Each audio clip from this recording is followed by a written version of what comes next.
જૂનાગઢના અંબાજી મંદિરના મુખ્ય મહંત તનસુગીરી બાપુના અવસાન પછી શરૂ થયેલો વિવાદ અટકવાનું નામ લેતો નથી। આજે આસ્થા અને આધ્યાત્મિકતાના કેન્દ્ર તરીકે જાણીતું અંબાજી મંદિર વિવાદને લીધે બદનામ થવા લાગ્યું છે। સાધુ સમાજનો આંતરિક વિવાદ જાણે રાજકીય પક્ષને પણ શરમાવે તેવો હોવાનું સ્પષ્ટપણે દેખાઈ રહ્યું છે। કોઈને પણ લાગે કે રાજકારણમાં તો સત્તાની સાઠમારી હોય છે, પણ અંબાજી જેવા આધ્યાત્મિક કેન્દ્રમાં પણ સત્તાની સાઠમારી જોવા મળે તે ચોંકાવનારી વાત છે। આ પ્રકારના આસ્થાના અને અધ્યાત્મના કેન્દ્રો લોકોની શ્રદ્ધા અને આસ્થા પર ટકેલા હોય છે। હવે તેમાં આ પ્રકારના વિવાદ રીતસર તેમની શ્રદ્ધા અને આસ્થા પર આકરો પ્રહાર કરે છે। આ વિવાદ જાણે લોકોની આસ્થા કરતાં પણ વધી ગયો હોય તેવી સ્થિતિનું નિર્માણ થયું છે।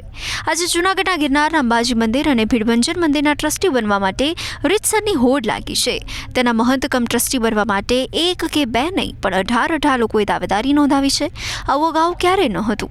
नारायण, मैं मुकेश गिरी गुरु महंत श्री कमलानंद गिरी जी महाराज भवनाथ परिवार। हमारे परिवार में भवनाथ मंदिर मुस्लिम गुफा 2 जगह है। हमारा पूरा परिवार हैरान परेशान हो रहा है। 10 साल से हमको कोई न्याय नहीं मिलता है। हरिगिरी महाराज के पास में सरकार भी है और पैसा भी है, इस वजह से हमको न्याय नहीं मिल पा रहा है।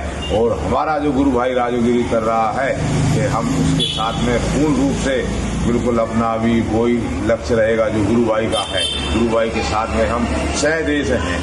ओम नमो नारायण। अभी आगे जो सुनवाई होती है इसमें आप क्या करने वाले हो? सुनवाई होती है तो हमारा ठीक, और नहीं होती है तो भवनाथ मंदिर के सामने जो गुरु भाई राजूगिरी ने बोला उनके साथ में हम भी पूर्ण रूप से साथ हैं। और कुछ आप लोग को कुछ हुआ तो ये सब सरकार की जवाबदारी, सरकार को देखना सोचना होगा। ઘણા લોકો આને કારણે એવી મજાક કરે છે કે આ તો જાણે મહંત પદ નહીં પણ સરકારી નોકરીનો હોદ્દો બની ગયો હોય તેવી વાત થઈ। એક હોદ્દો અને 18 ઉમેદવાર, આને કારણે વહીવટીતંત્ર પણ વિસ્મિત થઈ ગયું છે। સાધુ સમાજમાં આ પ્રકારે ચાલતી હુંસાતુસીની કલ્પના તો વહીવટીતંત્ર પણ કરી શક્યું નથી। સાધુ અને સંત સમાજના રાજકારણથી તો વહીવટીતંત્ર પણ તોબા તોબા પુકારી ગયું છે। ओम नमो नारायण। हूँ राजूगिरी गुरु श्री कमलानंद गिरी बापू भावनाथ मुस्कुरनो हूँ शिष्य वारसदार छूँ। आज 10 વર્ષથી અમે લડી રહ્યા છીએ। અમારા પરિવારને કોઈ ગુરુ પરિવારને હમણાં કોઈ ન્યાય મળતો નથી અને હવે 31 તારીખે જે ચુકાદો છે એ અમારા કોઈ પરિવારને મહત નહીં બનાવે તો રાજુગીરી ભવનાથ દરવાજાની સામે જલી જશે, મારું જીવ આપી દઈશ, બાકી હું હવે પાછો પડીશ નહીં। નમો નારાયણ। શું તમારી માંગ છે? મારા પરિવારને કોઈ બી એક મહત બનાવે। ભવનાથની સામે હું અગ્નિદેહ દેવાનો છું, એમાં મારા પરિવારને કાંઈ થશે તો જવાબદારી પૂરી સરકારની રહેશે। ઓમ નમો નારાયણ। આ પરિસ્થિતિના લીધે વહીવટીતંત્ર પણ હવે અંબાજી મંદિરના મહંતના વિવાદમાં ફૂંકી ફૂંકીને ચાલી રહ્યું છે। ઉલ્લેખનીય છે કે અંબાજીના મંદિરના મહંત તનસુગીરીનું નિધન થયું, પરંતુ તે પૂર્વે તેમણે કોણ તેમનો વારસો બનશે તેની સત્તાવાર જાહેરાત કરી ન હતી। તેના માટે કોઈ નિમણૂક પણ ન કરી હતી। તેથી તેમના બ્રહ્મલીન થવાની સાથે જ મહંત પદને લઈ વિવાદનો પ્રારંભ થયો। તનસુગીરીને સમાધિ આપવાનું કામ પણ પૂરું થયું ન હતું અને સંત સમાજમાં મહંત પદને લઈ માથાકૂટ શરૂ થઈ હતી। પછી કંઈ થાય તો જવાબદારી અમારી નહીં, પહેલા જ કહી દઉં છું ચોખ્ખી ભાષામાં, કેમ કે હું મારા ધર્મમાં કોઈ આંગળી સહન નહીં કરું।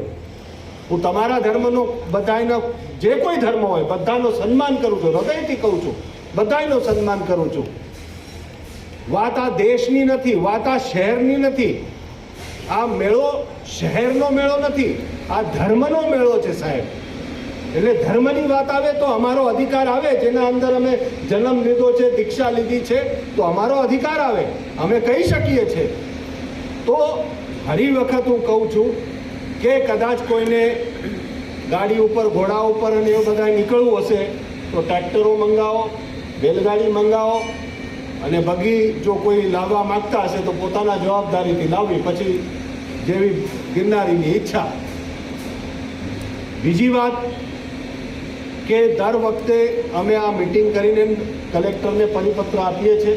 આ વખતે પણ 1-2 દિવસમાં કોઈને સલાહ સૂચન આપવા હશે આપશે અને અમે પરિપત્ર પાઠવશું। તો અમારો એવો આગ્રહ છે કે કલેક્ટર સાહેબશ્રી અને પ્રાંત અને બધા મળીને એના ઉપર તાત્કાલિક પગલાં લે, જેથી કરીને આ ગિરનારનો શિવરાત્રિનો, મહાશિવરાત્રિનો મેળો ખૂબ સુંદર રીતે થઈ શકે। એક હજી બહુ મહત્વપૂર્ણ વાત કહી રહ્યો છું। છેલ્લા ઘણા સમયથી ગિરનારના અંદર કંઈક વિવાદો ગાદીને લઈને ચાલી રહ્યા છે।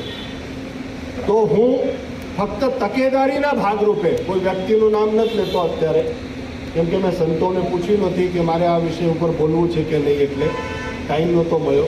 પણ નામ લીધા વગર કહું છું કે ઘણા લોકો અહીંયા પોતે સામે ના આવે પણ બીજાને આગળ કરીને દાદાગીરી કરાવવાના ને એવા બધા ગડબડો કરવાના કામ કરે. આ બાબતે બતાવ્યું કે મોહ માયા છોડવાનો ઉપદેશ આપનારા સાધુ અને સંત સમાજમાં પણ હોદ્દાને લઈ કેટલી મોહ માયા છે. મહંત પદ નામનું આંકડે દેખાતું મત અને મંદિરનું વહીવટ જવા દેવા માટે કોઈની પણ તૈયારી નથી. તનસુગીરીના બ્રહ્મલીન થયા બાદ હરિગીરીના જૂથ દ્વારા પ્રેમગીરીની ખોટી રીતે ચાદર વિધિ કરવામાં આવ્યા પછી તનસુગીરીના અંગત સ્વજનોએ મોટી બબાલ કરી હતી. તનસુગીરીના અંગત સ્વજનો પણ તેમની ગાદી માટે દાવેદારોમાંના એક છે. આને કારણે વાતાવરણ એટલું ડહોળાયું કે સરકારે અંબાજી મંદિરના વહીવટદાર તરીકે મામલતદારની નિમણૂક કરી હતી. આ પહેલા હરિગીરીના જૂથે ભૂતપૂર્વ મેયર ગિરીશ કોટેચાનો સાથ લઈ અંબાજી મંદિરનું મહંત પદ મેળવી લીધું હતું.